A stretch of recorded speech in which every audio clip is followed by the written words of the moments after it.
여러분 안녕하세요. 오늘 밤 우리는 어둠이 짙게 내려앉은 방 안에서 오직 목소리만으로 연결되는 아주 특별한 시간을 가져보려 합니다. 창밖에는 차가운 밤 공기가 흐르고 가로등 불빛 아래 정체모를 그림자들이 길게 늘어져 있네요. 지금 제 앞에는 따뜻한 차 한 잔이 놓여 있고 그 김이 몽글몽글 피어오르며 공기 중으로 흩어지고 있습니다. 우리는 매일 수많은 사람을 마주하죠.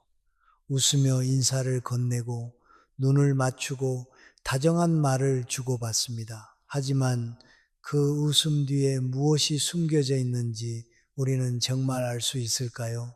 사람을 제대로 읽지 못하면 우리는 인간관계라는 이 거대한 정글 속에서 어쩌면 살아남지 못할 수도 있습니다. 믿었던 친구에게 뒤통수를 맞거나 진심을 다했던 연인에게 배신당하는 일은 우리 영혼에 지워지지 않는 흉터를 남기니까요. 그러니 편안히 자리 잡기 전에 잠시 시간을 내어 좋아요와 구독을 눌러주세요. 물론 제가 여기서 하는 작업이 정말 마음에 드실 때만요. 그리고 지금 영상을 보고 계신 여러분은 어디에서 몇 시에 이 목소리를 듣고 계신가요?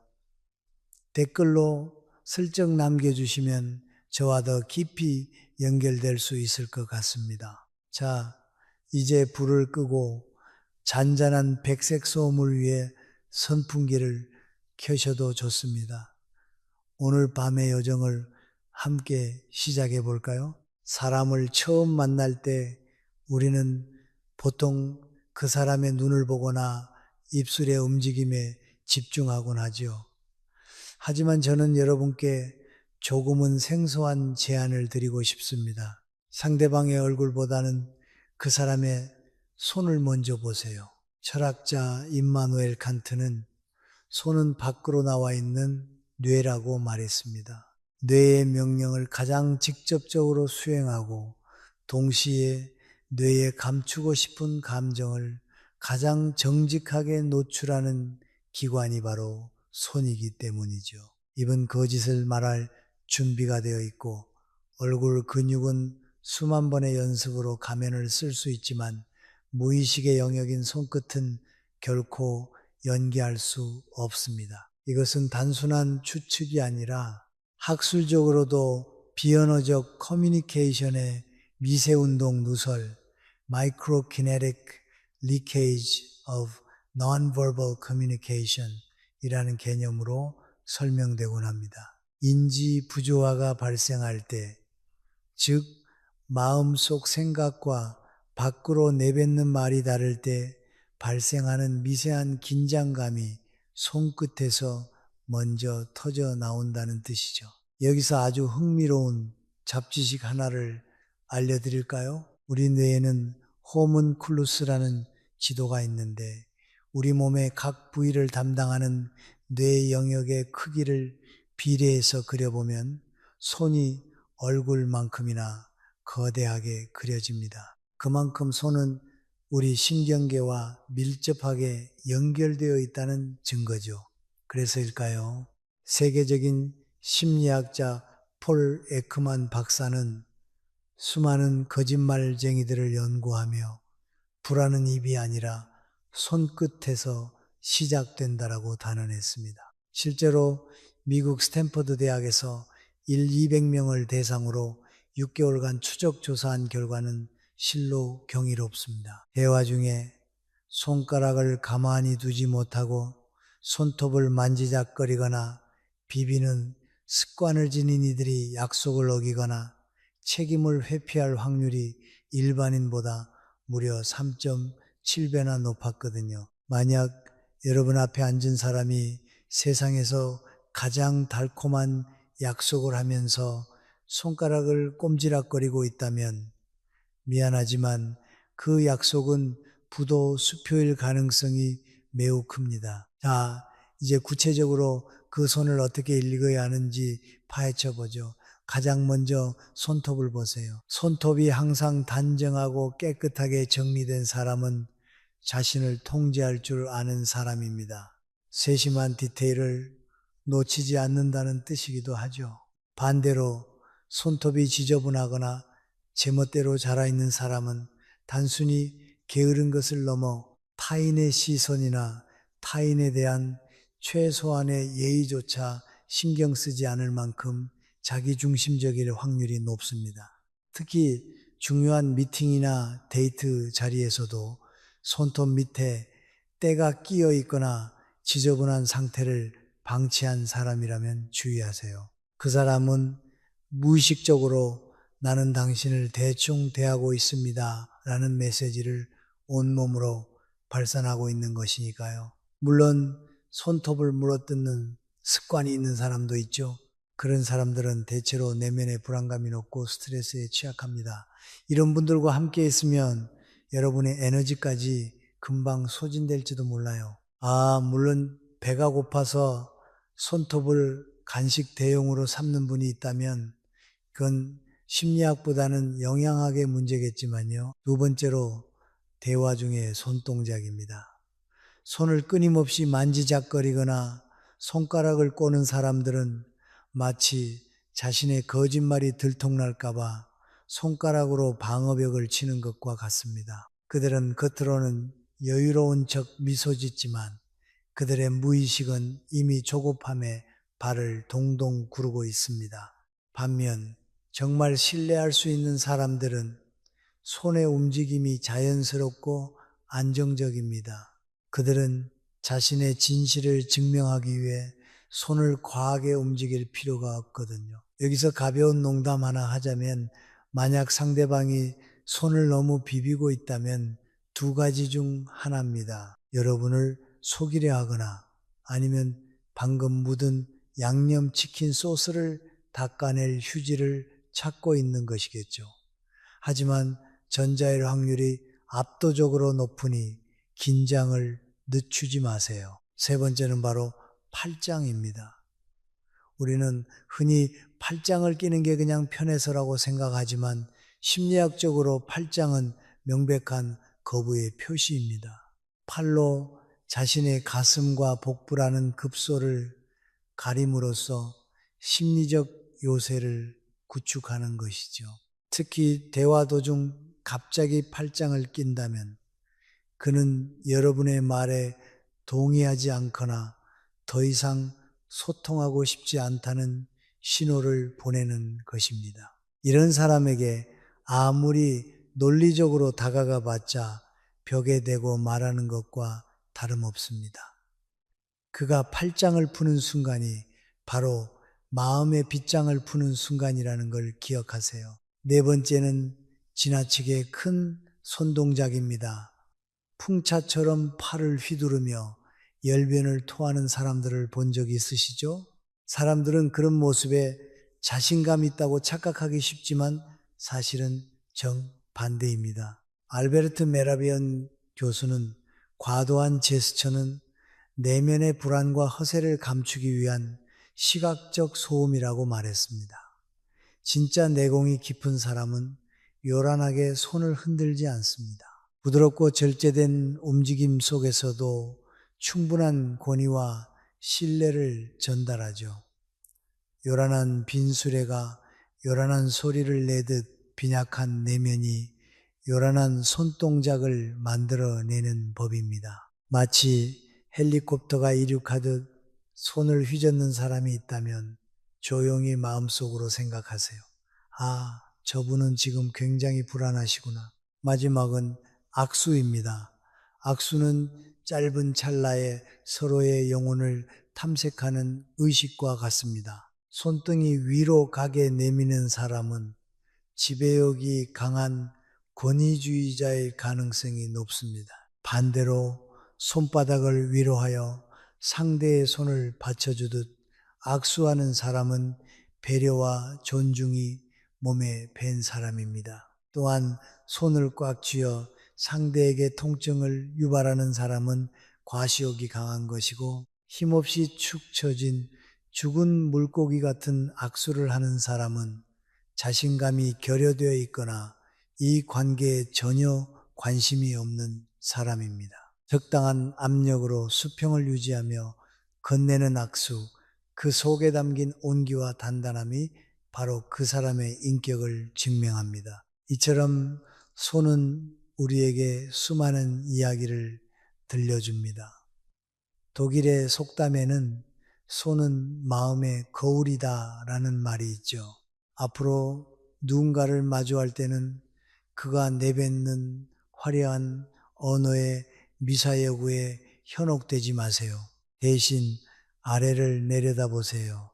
그의 손가락 끝에서 떨리고 있는 진실, 무의식 중에 만지작거리는 습관, 그리고 여러분에게 내미는 손길의 각도까지 그 작은 조각들을 모으다 보면 여러분은 어느새 그 사람의 진짜 본성이라는 커다란 그림을 보게 될 것입니다.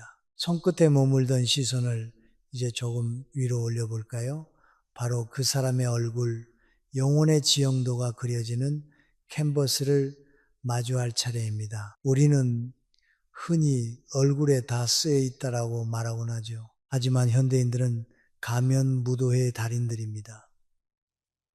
사회생활이라는 거대한 무대 위에서 저마다 가장 완벽한 표정을 연기하며 살아가니까요. 하지만 아무리 뛰어난 명배우라도 완벽히 통제할 수 없는 찰나의 순간이 있습니다.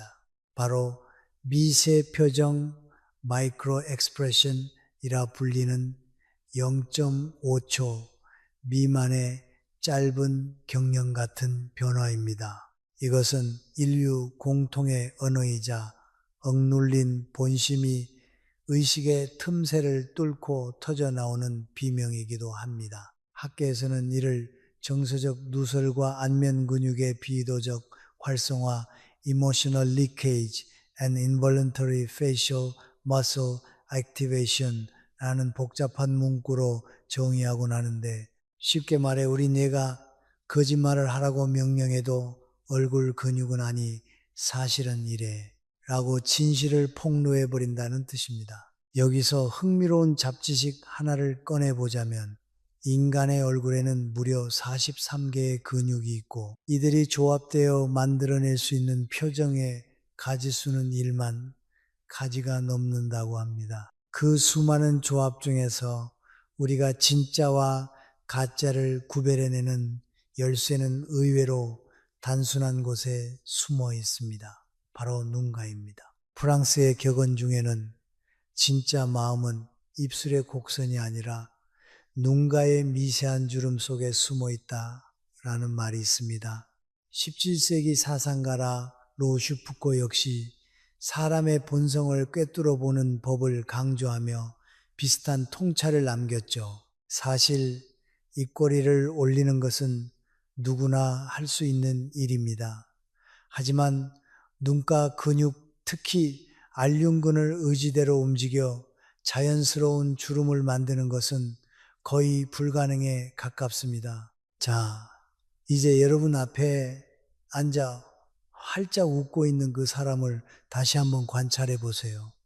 입은 귀에 걸릴 듯이 벌어져 있는데 눈은 차갑게 식어 있지는 않나요? 눈동자가 마치 박제된 것처럼 고정되어 있거나 눈가에 단 한 줄의 주름도 잡히지 않는다면 그것은 100% 가짜 미소입니다. 심리학에서는 이를 페나메리칸 미소라고 부르기도 하죠. 마치 승무원이 기계적으로 짓는 친절한 서비스 미소처럼 그 이면에는 여러분과의 정서적 교감보다는 비즈니스적인 거리감이 가득 차 있습니다.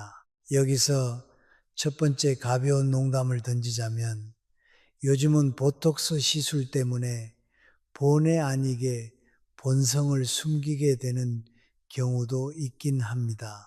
눈가가 팽팽해서 도무지 주름이 잡히지 않는다면 그건 그 사람이 냉혈한이라서가 아니라 단지 피부과에 큰 돈을 썼기 때문일 수도 있으니 너무 성급한 판단은 금물입니다. 하지만 보톡스도 뚫고 나오는 그 차가운 안광만큼은 숨길 수 없는 법이죠.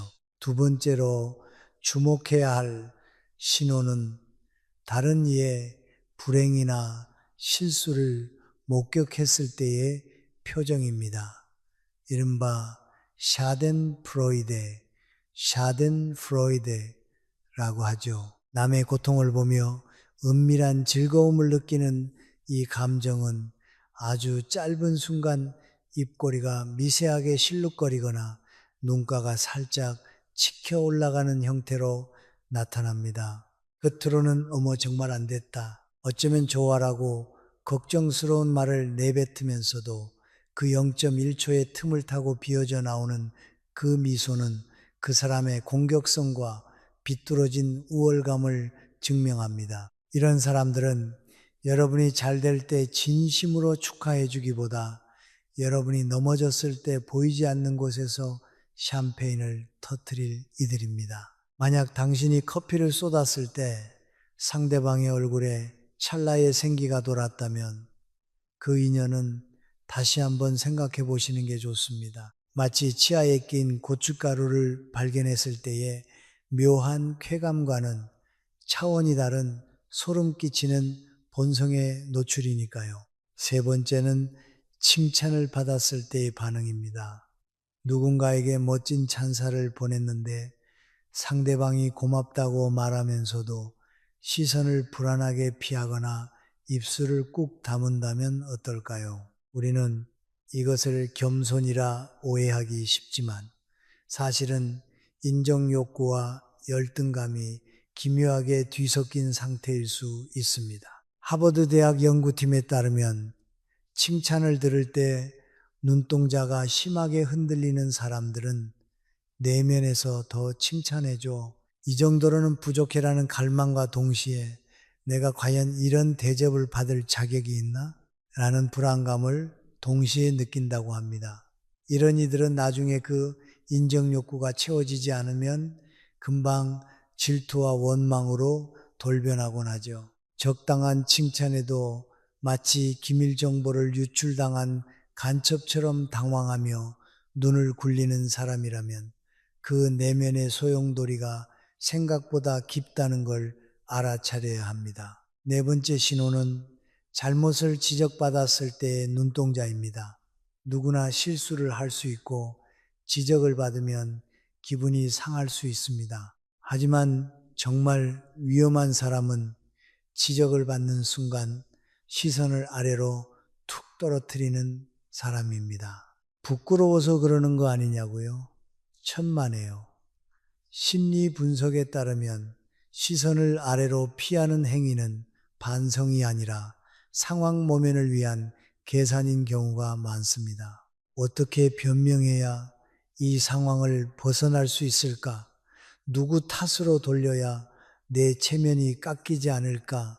라는 생각을 할 때 인간의 시선은 본능적으로 바닥을 향합니다. 여기서 두 번째 농담, 마치 간식을 몰래 훔쳐 먹다 걸린 강아지가 바닥만 쳐다보는 것과 비슷하지만 강아지는 귀엽기라도 하죠. 성인 남녀가 그런 표정을 짓고 있다면 그것은 책임 회피의 강력한 전조 증상입니다. 마지막 다섯 번째는 지나치게 크고 요란한 웃음입니다. 대화의 흐름과 상관없이 갑자기 하하하 하고 천장이 떠나가라. 웃는 사람들이 있죠. 주변의 이목을 집중시키려는 듯한 그 과장된 웃음소리는 사실 제발 나 좀 봐줘. 나 지금 굉장히 즐겁고 당당해라고 외치는 처절한 몸부림입니다. 내면이 단단한 사람은 굳이 소리로 자신의 존재감을 증명할 필요가 없습니다. 하지만 불안한 사람들은 그 정적을 견디지 못하고 웃음이라는 소음으로 공간을 채우려 하죠. 마치 기름이 부족한 기계가 굉음을 내며 돌아가는 것과 같습니다. 누군가의 웃음소리가 마치 고장난 프린터가 종이를 뱉어내는 소리처럼 부자연스럽게 들린다면 그 웃음 뒤에 숨겨진 깊은 공허함을 읽어내셔야 합니다. 우리는 살아가며 수많은 페르소나를 마주합니다. 하지만 그 두꺼운 가면도 찰나의 진실까지는 가두지 못하지요. 미세한 눈가의 떨림, 지적 앞에서 아래로 향하는 시선, 그리고 눈이 웃지 않는 그 서늘한 인매, 이 모든 신호는 그 사람이 어떤 인생의 궤적을 그려왔는지 말해주는 비밀 지도와 같습니다. 독일의 철학자 니체는 사람의 얼굴은 그가 읽어온 책보다 더 많은 것을 말해준다라고 했습니다. 여러분 앞에 앉은 그 사람의 얼굴은 지금 어떤 책을 펼쳐 보이고 있나요? 화려한 표지에 속지 마세요. 그 책의 진짜 내용은 아주 짧게 지나가는 각주, 즉 미세 표정 속에 적혀 있으니까요. 오늘 밤 여러분이 꿈속에서 만날 수많은 얼굴은 부디 맑고 투명한 진실만을 담고 있기를 바랍니다. 이제 우리의 시선을 지면으로 조금 더 낮게 내려보겠습니다. 사람의 손과 얼굴이 감정의 상징이라면 그 사람의 발걸음은 인생이라는 무대를 걸어가는 태도 그 자체를 보여줍니다.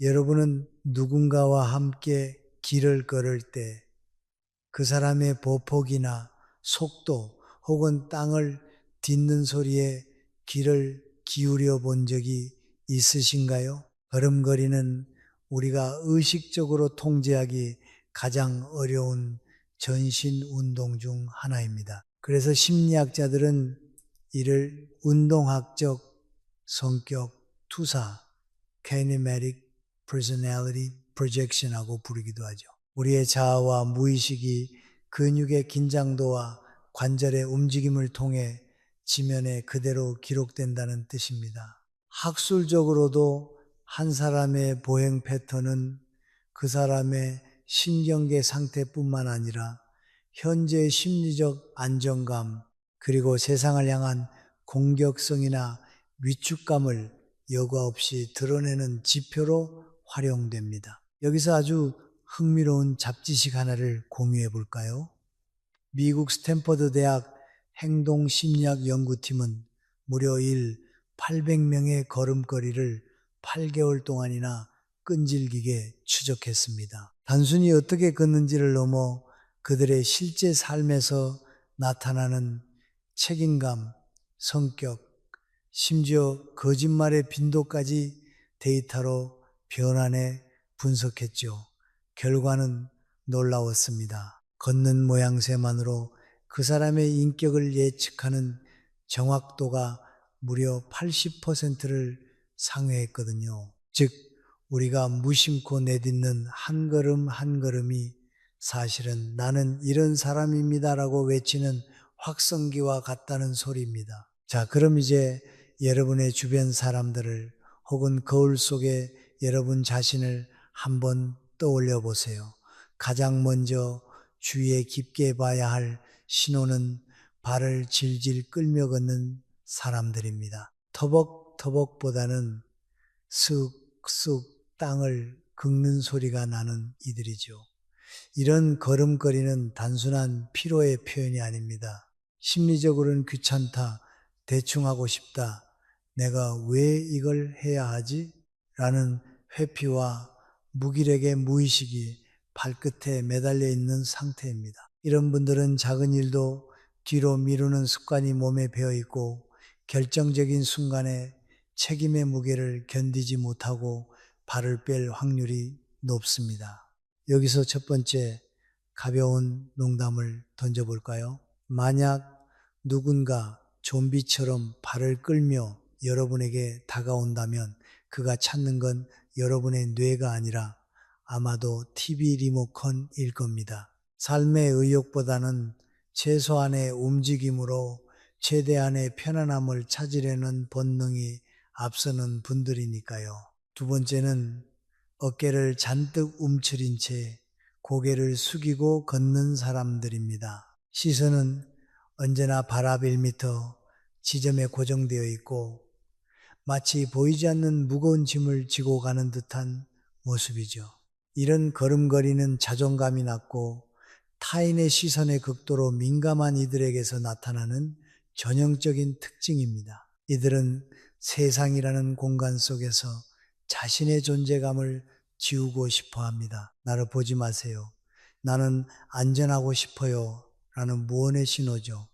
이런 분들과 함께 있으면 처음엔 배려심 깊고 순해 보여서 편할 수 있습니다. 하지만 시간이 흐를수록 여러분은 답답함을 느끼게 될 겁니다. 중요한 결정을 내릴 때마다 이들은 스스로 서지 못하고 누군가의 눈치만 살피니까요. 땅바닥에 잃어버린 동전이라도 찾는 듯 걷는 이들에게서 당당한 리더십이나 굳건한 신뢰를 기대하기는 참으로 어려운 일입니다. 세 번째로 지나치게 빠른 걸음으로 앞만 보고 달려가듯 걷는 사람들을 주목하세요. 성격이 급해서 그런 거 아니냐고 넘기기 쉽지만 이건 단순한 속도의 문제가 아닙니다. 이런 걸음 뒤에는 극심한 조급함과 과정은 생략하고 결과만 보고 싶다라는 강박적 심리가 숨어 있습니다.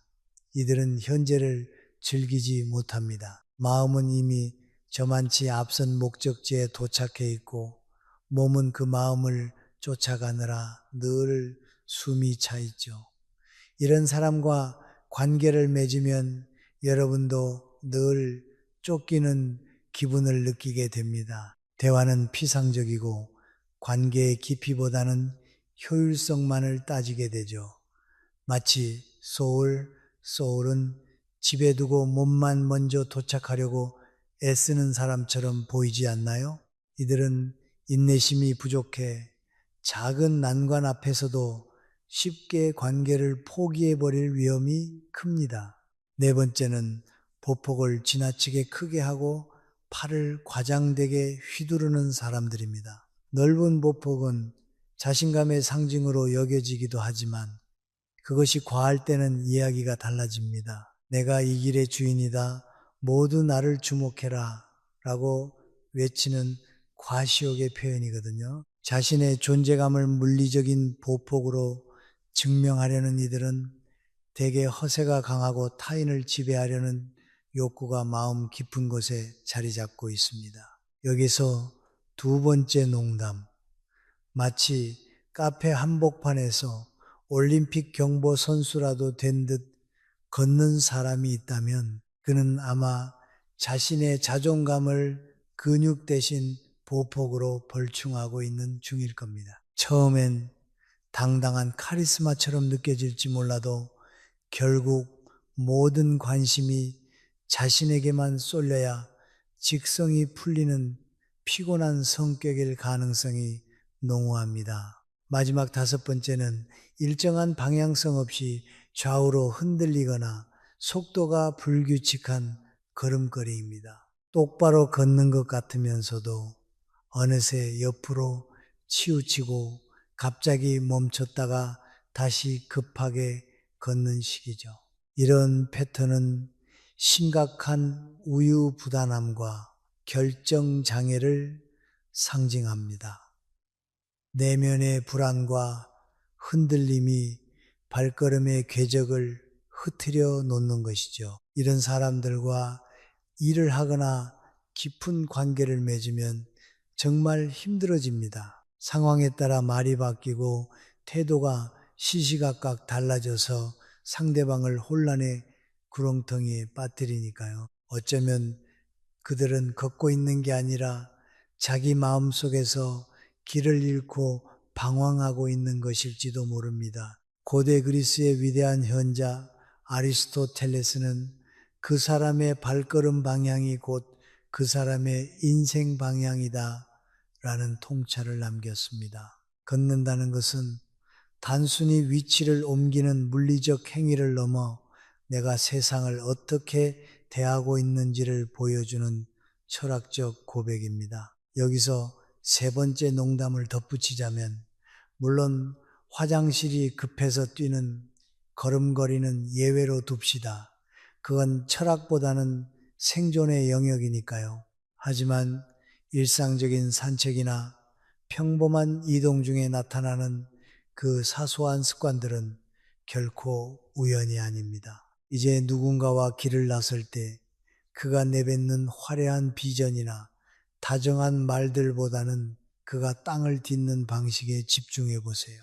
힘있게 대지를 누르는지 아니면 대충 스쳐가는지 혹은 누군가를 의식하며 과장된 리듬을 만드는지 말입니다. 말은 공중으로 흩어지지만 발자국은 보이지 않는 마음의 무늬로 남습니다. 그 무늬를 읽는 법을 터득한다면 여러분은 사람이라는 숲에서 길을 잃지 않는 지혜로운 여행자가 될 수 있을 것입니다. 밤은 점점 깊어가고 이제 우리는 그 사람의 내면에서 흘러나오는 소리, 즉 말버릇의 세계로 발걸음을 옮겨야 할 시간이 되었네요. 발걸음 소리가 잦아들고 정적이 찾아오면 이제 우리는 입술 사이로 새어나오는 인격의 숨결, 즉 말버릇의 귀를 기울여야 할 차례입니다. 앞서 보았던 손이나 표정, 걸음걸이가 시각적인 신호였다면 말버릇은 청각을 통해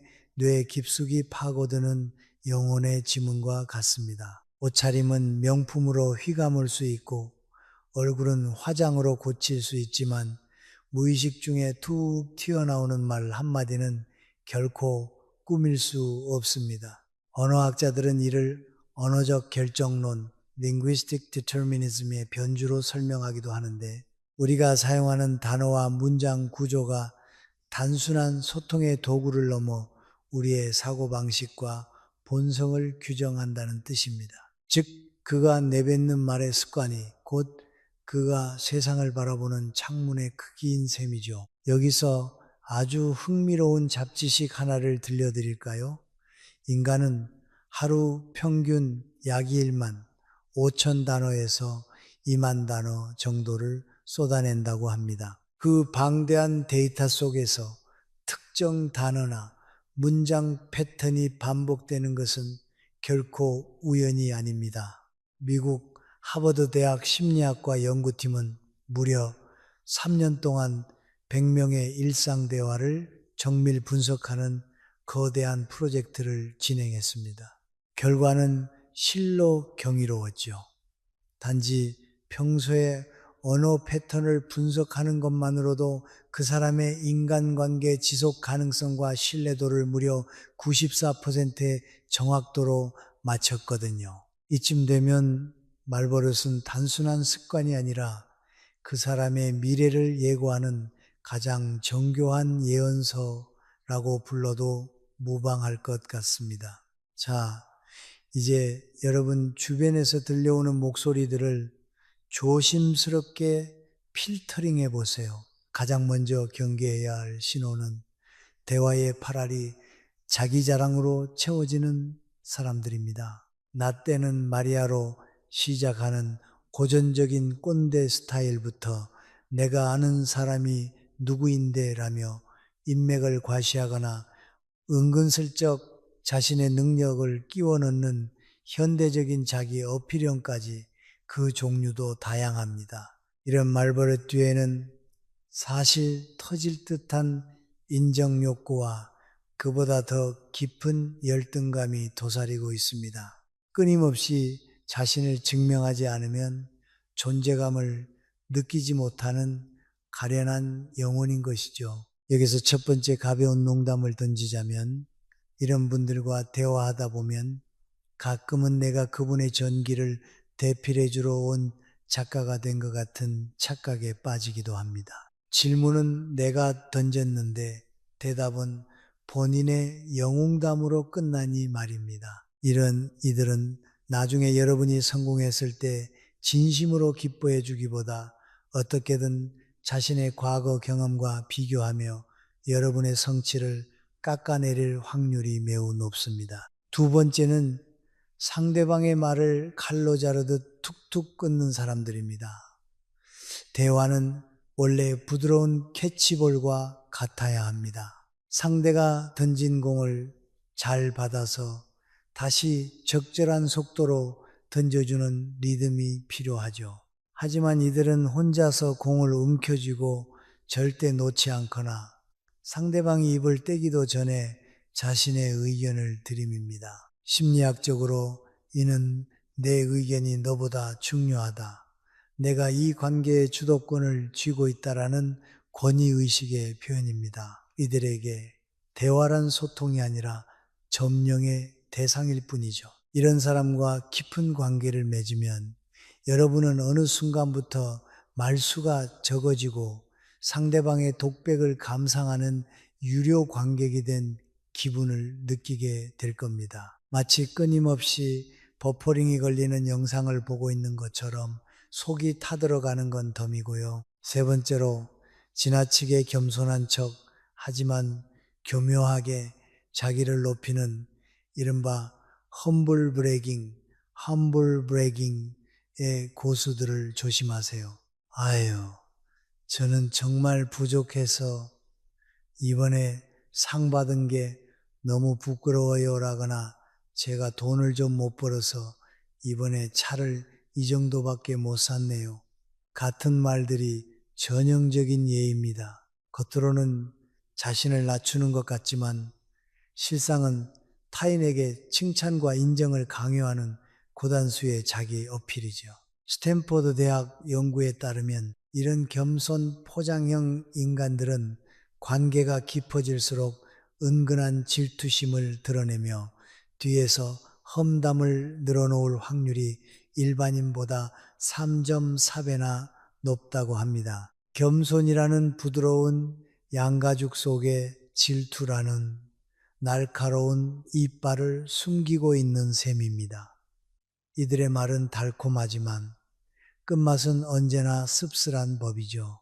네 번째는 농담인데 왜 그렇게 예민해라며 무례함을 정당화하는 사람들입니다.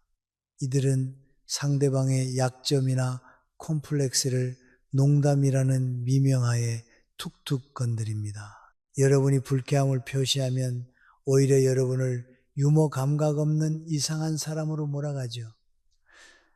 하지만 여러분 꼭 기억하세요. 농담은 그 사람의 본심이 가장 투명하게 비치는 거울입니다. 상대를 무시하고 깎아내리고 싶은 욕구가 농담이라는 포장지에 쌓여서 나오는 것이거든요. 여기서 두 번째 농담.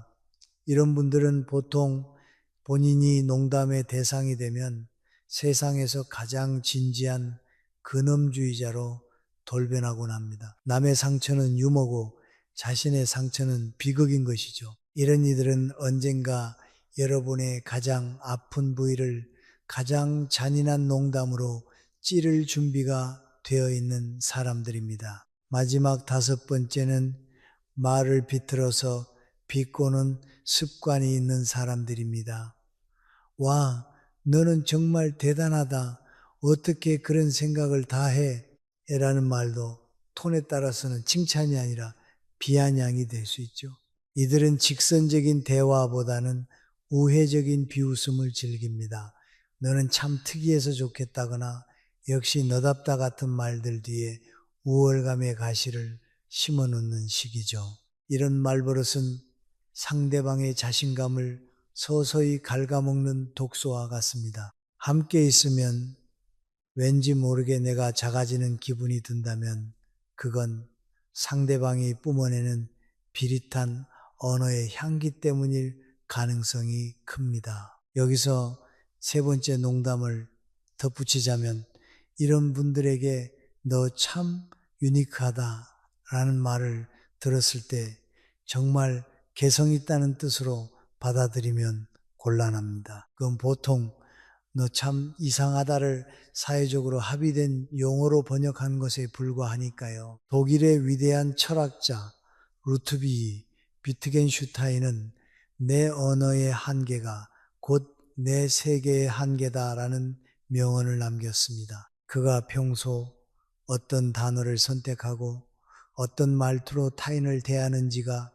곧 그가 사는 세상의 수준을 결정한다는 뜻입니다. 따뜻한 격려와 진심, 어린 경청이 몸에 밴 사람은 넓고 평온한 세계를 살아가지만 비난과 허세가 가득한 사람은 스스로 좁고 황폐한 감옥에 갇혀 사는 것과 다름없습니다. 이제 누군가와 대화할 때 그가 내뱉는 문장의 화려함에 현혹되지 마세요. 대신 그 단어들이 향하는 방향을 보세요. 자신을 향해 굽어 있는지 아니면 타인을 향해 곧게 뻗어 있는지 말입니다. 말버릇은 세월이라는 파도가 인격이라는 바위에 남긴 흔적입니다. 그 흔적을 따라가다 보면 여러분은 어느새 그 사람의 가장 깊은 본성이 숨쉬는 해안가에 도착하게 될 것입니다. 밤은 이제 가장 깊은 곳으로 향하고 있네요. 우리의 마지막 여정은 우리가 무심코 지나치는 사소한 행동들 속에 숨겨진 인격의 완성본을 찾아가는 길입니다. 이제 우리의 긴 여정이 그 끝을 향해 달려가고 있습니다. 손끝과 표정, 걸음걸이와 말버릇까지 살펴보았으니 마지막으로 우리가 주목해야 할 것은 바로 사소한 행동의 집합체입니다. 거창한 위기 상황이나 화려한 조명 아래서 보여주는 모습은 누구나 연기할 수 있습니다.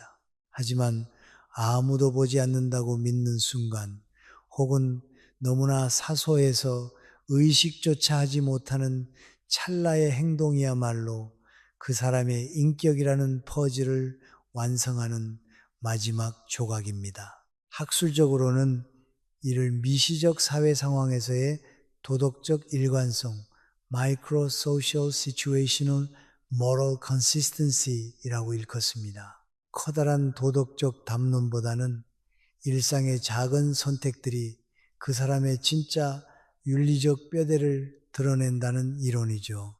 여기서 아주 기발하고 사소한 잡지식 하나를 알려드릴게요. 심리학자들의 관찰에 따르면 인간이 가장 진실해지는 순간 중 하나는 의외로 쇼핑카트를 제자리에 돌려놓을 때라고 합니다. 돌려놓지 않는다고 해서 법적인 처벌을 받는 것도 아니고 돌려놓는다고 해서 상을 주는 것도 아니죠. 오직 자신의 내면적 질서와 타인에 대한 배려심만으로 결정하는 이 작은 행동이 그 사람의 시민의식과 본성을 극명하게 보여준다는 겁니다. 자, 그럼 이제 여러분이 무심코 지나쳤을지도 모를 5가지 결정적 신호를 하나씩 짚어보겠습니다. 첫 번째는 엘리베이터에서의 행동입니다. 저 멀리서 누군가 다급하게 뛰어오는 게 보이는데도 무심하게 혹은 아주 재빠르게 닫힘 버튼을 연타하는 사람들이 있습니다. 이것은 단순한 서두름이 아닙니다. 나의 10초가 타인의 편의보다 훨씬 소중하다라는 지독한 이기심이 손가락 끝으로 발현된 것이죠. 이런 분들은 더 큰 이익이 걸린 상황에서도 여러분의 손을 놓아버릴 확률이 매우 높습니다. 여기서 첫 번째 가벼운 농담을 던지자면 아마 그분들의 검지 손가락은 세상에서 가장 민첩한 근육을 가지고 있을 겁니다. 오직 자신만을 위한 다짐을 향해 빛의 속도로 움직이니까요. 두 번째는 식당이나 카페에서 직원을 대하는 태도입니다. 이것은 사람을 판단하는 가장 고전적이면서도 정확한 필터입니다. 자신보다 사회적으로 약한 위치에 있거나 서비스 업무를 수행하는 이들에게 반말을 섞거나 짜증을 내는 사람이라면 단언컨대 멀리 하십시오. 그 무례함은 언젠가 여러분이 그보다 약한 위치에 서게 되는 순간 화살이 되어 여러분을 향할 것입니다. 여기서 두 번째 농담, 국밥집에서 이모를 외치며 왕처럼 군림하려는 분들을 보면 가끔 궁금해집니다. 그 기세라면은 최소한 일국의 왕세자 정도는 되셔야 할 텐데 말이죠. 진짜 품격 있는 사람은 머리를 숙여야 할 때가 아니라 고개를 들 수 있을 때 자신을 낮추는 사람입니다. 세 번째 신호는 타인의 경계선을 존중하는지 여부입니다. 허락도 없이 남의 가방을 뒤적거리거나 책상 위에 서류를 훑어보고 이건 뭐야? 라며 개인 물건을 함부로 만지는 행동들 말입니다. 이는 단순한 호기심이 아니라 타인의 주체성을 인정하지 않는 무의식의 소치입니다. 이런 이들은 관계가 깊어질수록 여러분의 사생활과 선택까지도 자신의 통제 아래 두려워할 가능성이 큽니다. 우리 사이에 이 정도도 못 봐 라는 말로 여러분의 불편함을 묵살하려 들겠죠. 경계선이 없는 관계는 결국 침범과 상처로 얼룩지기 마련입니다. 네 번째는 대화 중 스마트폰을 보는 행동, 이른바 퍼빙, 퓨빙입니다. 진지한 이야기를 나누는 중에도 시선은 끊임없이 화면을 향하고 메시지에 답장을 하느라 대화의 맥을 끊는 행위는 당신은 지금 내 관심을 온전히 받을 가치가 없다라는 모욕적인 메시지를 보내는 것과 같습니다. 기술은 발전했지만 인간에 대한 예의는 퇴보한 슬픈 단면이죠. 여기서 세 번째 농담을 덧붙이자면 여러분의 심각한 인생 고민보다 친구가 보내준 웃긴 고양이 영상이 더 소중한 분이라면 차라리 그 고양이와 깊은 대화를 나누게 해주는 편이 서로의 정신 건강에 이로울지도 모릅니다. 마지막 다섯 번째는 작은 부탁에 대한 반응입니다. 물 한 잔만 부탁해도 될까요? 혹은 이것 좀 잠깐 들어주세요.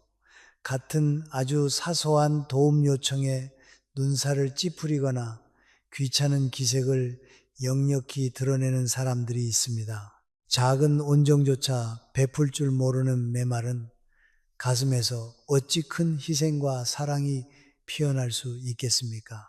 진짜 좋은 사람은 거창한 구호가 아니라 손을 뻗으면 닿을 수 있는 작은 친절을 일상처럼 실천하는 사람입니다. 그런데 여러분, 만약 이런 신호들을 보고 나는 망했어. 나도 이런 습관이 있는데라며 자책하고 계신가요? 너무 걱정하지 마세요. 우리 뇌는 신경가소성이라는 마법 같은 능력을 갖추고 있으니까요. 미국 UCLA 행동변화연구소의 실험 결과는 우리에게 큰 희망을 줍니다. 의지력만으로 습관을 고치려 했던 그룹은 18%만 성공했지만 자신의 행동을 인식하고 기록하며 의식적인 멈춤을 연습한 그룹은 무려 82%가 변화에 성공했거든요. 방법은 의외로 간단합니다. 내가 나쁜 습관을 반복하려 할 때, 내가 지금 이걸 하려고 하는구나 라고 알아차리는 것에서 시작하세요. 그리고 딱 3초만 멈춰 보는 겁니다. 그 찰나의 정적이 여러분의 뇌 회로를 재구성하기 시작할 거예요. 프리드리 니체는 나 자신을 바꾸고 싶다면 스스로를 하루에 100번 다시 시작하라 라고 했습니다. 변화는 한 번의 폭발이 아니라 수천 번의 미세한 진동으로 이루어지는 법입니다. 정리해 볼까요?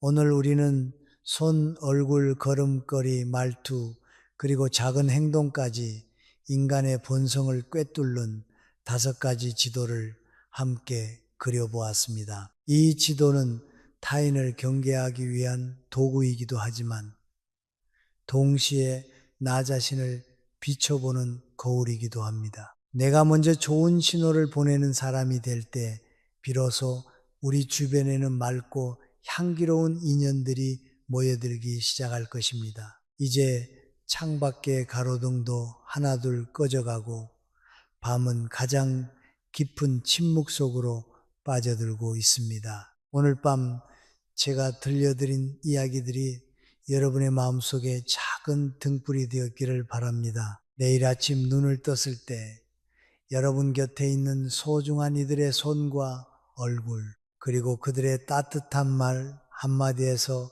숨겨진 진심을 발견하는 기쁨을 누리시길 진심으로 응원합니다. 이제 무거운 생각들은 잠시 내려놓으세요. 당신의 숨소리가 점점 차분해지고 온몸의 긴장이 눈 녹듯 사라지는 것을 느껴보세요. 어둠은 무서운 것이 아니라 당신의 지친 영혼을 포근하게 안아주는 검은 이불과 같습니다. 부드러운 꿈의 조각들이 당신의 눈가에 머물고 당신은 이제 가장 깊고 평온한 안식의 세계로 유영하듯 나아갑니다. 당신은 충분히 애썼고 충분히 아름다운 사람입니다. 걱정 마세요. 모든 것이 잘 될 겁니다. 당신의 내일은 오늘보다 조금 더 투명하고 조금 더 다정한 진심으로 가득할 테니까요.